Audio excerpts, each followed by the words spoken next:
Аксес бар сеансында сіз 4 түрлі состояниеде болуыңыз мүмкін.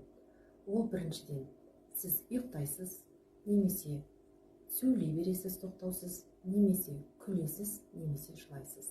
Бұл дегеніміз, адам өзінің ішіндегі әртүрлі осы қазіргі жасыңызға дейін жинақталған түрлі негативтер, аурулар, әртүрлі стресстер, блоктардың барлығын біз осылай шығарамыз. Яғни сіз егер осы 4 состояниенің біреуінде болған болсаңыз, онда сіздің ойыңызға энергия жүрді деген сөз. Кейбір адамдар сұрап жатады, мен ештеңе сезбедім, қалай бұл жұмыс жасайды деп. Энергия әрқашанда қайтарымсыз. Ол энергияны біз жібергеннен кейін, оны біз жұмыс істемейді деп айта алмаймыз. Сондықтан да, егер де сіз осы 4 состояниенің біреуінде болған болсаңыз, онда 3 апта, кемінде 3 аптада сізде өміріңізде өзгеріс болады.